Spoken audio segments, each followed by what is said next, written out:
ইস্তফা দিলেই তো হবে না, পুরো পরিষদে ভোটাভুটি হবে, পদত্যাগপত্র পাঠিয়েও খেলা হবে, বললেন মলয়। মহকুমা শাসকের কাছে পদত্যাগপত্র পাঠিয়ে দিয়েছেন পানিহাটির চেয়ারম্যান মলয় রায়। কিন্তু আদৌ কি তাঁর পদত্যাগপত্র গৃহীত হবে, তা নিয়েই শুরু হয়েছে জল্পনা। সূত্র মারফত জানা যাচ্ছে, মলয় রায় নিজের পদত্যাগপত্রে উল্লেখ করেছেন তিনি মুখ্যমন্ত্রীর নির্দেশে পদত্যাগ করছেন। কিন্তু নিয়ম অনুযায়ী পদত্যাগ স্বেচ্ছায়, সেটাই উল্লেখ থাকতে হয় চিঠিতে। এই নিয়ে প্রশ্ন করা হলে মলয় রায় স্বীকার করে নিলেন সবটাই। বাংলার একান্ত সাক্ষাৎকারে মলয় রায় বলেন, মুখ্যমন্ত্রী চেয়েছেন আমি পদত্যাগ করি, সেটাই আমি চিঠিতে লিখে দিয়েছি, সেটাই উল্লেখ করে দিয়েছে।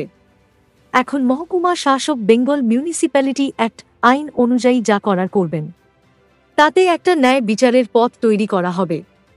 পৌরসভার কাউন্সিলরদের মধ্যে ভোট হবে, আলোচনা হবে, নো কনফিডেন্স ভোট হবে। যদি সেটা আসে, তাহলে আমাকে সরে যেতে হবে।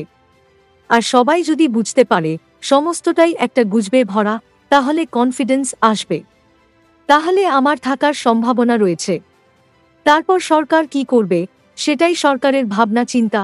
কিন্তু মুখ্যমন্ত্রীর নির্দেশের পর কেন পদত্যাগপত্র পাঠাতে এতটা সময় লেগে গেল? এই বিষয়ে মলয় বলেন, সময় লাগারই ছিল, অনেক বক্তব্য ছিল, অনেক আলোচনা ছিল, কাগজপত্রের কাজ করতে বেশ কিছুটা সময় চলে গিয়েছে। আমি পদত্যাগপত্র পাঠালাম, সেটা বোর্ড অফ কাউন্সিলর গ্রহণ করছে কিনা, তাতে এই ভোটটাই হবে। 7 দিন অপেক্ষা করুন, সবটা পেয়ে যাবেন 7 দিনের মধ্যে।